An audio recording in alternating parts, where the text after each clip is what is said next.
You hear me? Okay. Yes. Yeah. Okay.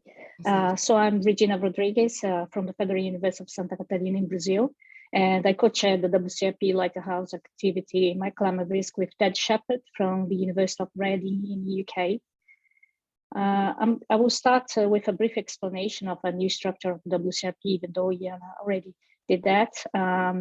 So although WCRP contributes immensely to improve our knowledge of the physical climate system through decades of international collaboration between thousands of experts across many disciplines, we recognize the need to develop climate information for decision makers on a local to regional scale, and more generally to bridge climate science and society. With this in mind, the new Lighthouse activities were designed to be major experiments, high visibility projects, or infrastructure building blocks. They are activities that truly integrate the capability, scientific, technical infrastructure across WCRP and with partners. And we hope that RISCAN is one of them. The main goal of My Climate Risk is to develop a new framework for assessing and explaining regional climate risk to deliver climate information that is meaningful at local scale. So this is our ambition. The new science that is pictured within My Climate Risk is not around models or observations or process understanding, but on how they are all used together within a context of deep uncertainty, i.e. with conflicting information and disagreement on which aspects of the information are most important. Specifically, My Climate Risk aims to develop and mainstream a bottom-up approach to regional climate risk, which starts from the decision context and the decision scale, and enables relevant climate information to be brought into that context. By developing a new framework for assessing and explaining regional climate risk using all available sources of climate information, we expected that climate information will be made meaningful at local scale. Based on these ideas, we are not organize ourselves in a traditional WCRP hierarchical manner of panels and or working groups, which we don't feel is appropriate for My Climate Risk.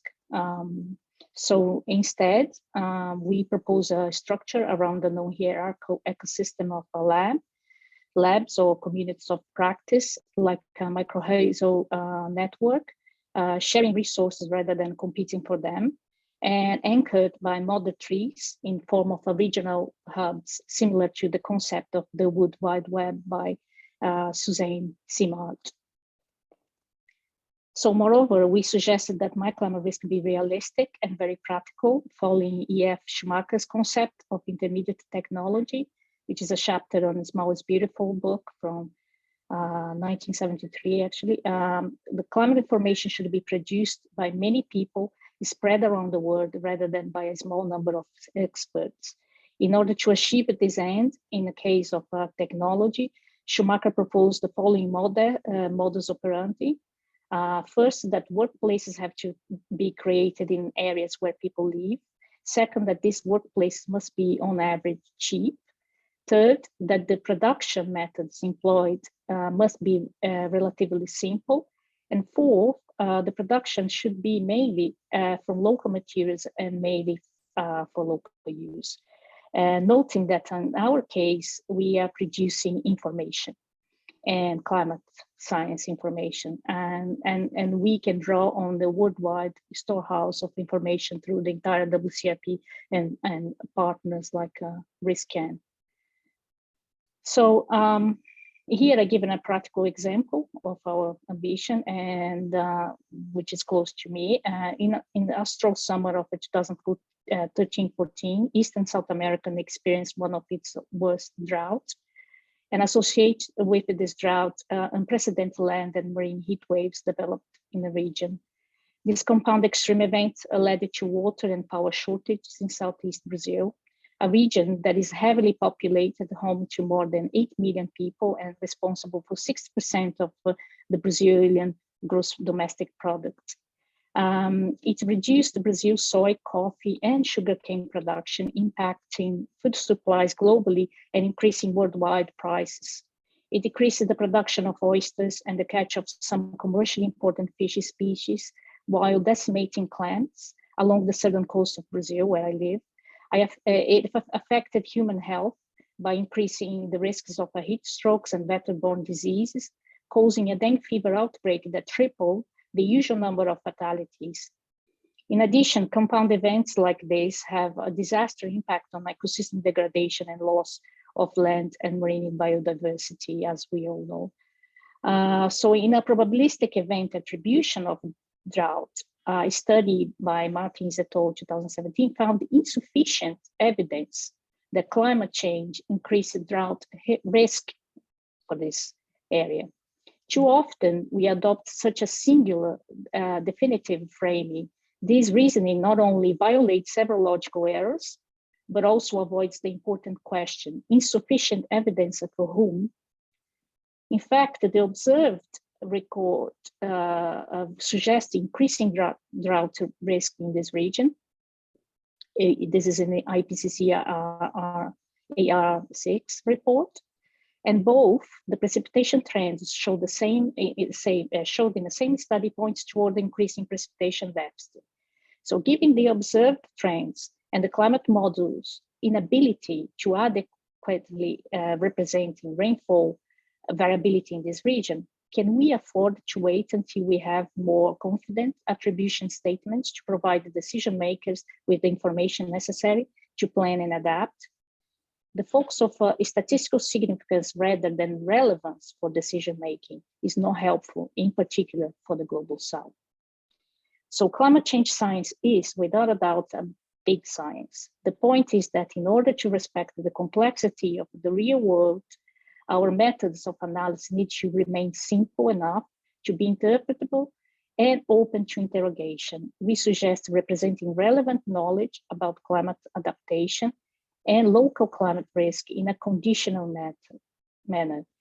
And TED calls this the storyline approach to regional climate information and suggested the use of a causal networks since they are grounded in Bayesian conditional logic.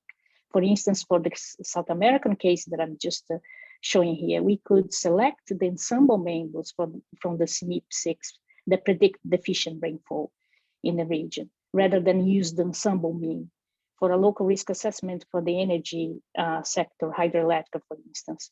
Or we could choose those members that predict excess rainfall for urban planning, where floods and landslides are the problem. Instead, we'll again use the ensembles, which is the traditional way. So our next steps are to grow a network of regional hubs based on and driven by existing institutions that share values with my climate risk. The regional hubs should support and connect to local labs and be represented on the my climate risk science team, providing the connection to the rest of the WCRP.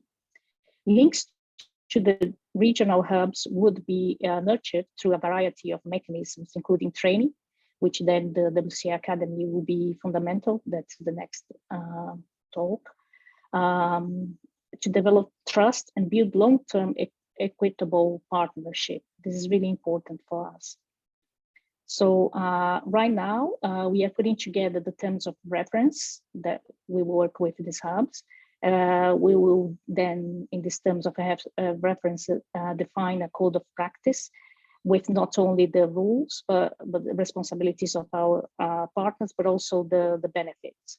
We are in the process of setting up a few hubs already. One is the Himalayan Universe Consortium, which is a collaborative network of universities and academic institutions from the Hindu Kush Himalayan region that has a mission to enable sustainable and resilient mountain development for improving equitable livelihoods through knowledge and regional cooperation. We are also doing one with the University of Manitoba, where we will work with Inuit traditional knowledge on the Arctic to inform policy decisions. And the more traditional way with the Australian Bureau of Meteorology. We are working with sub-seasonal to seasonal forecasts for agriculture decision-making. So, and we are obviously looking for other partners that share our values at the moment. And I finish here I don't want to extend, but I expect that Risk can, by sharing the same goals that we do, will be one of our partners, and that's it for me. Thank you.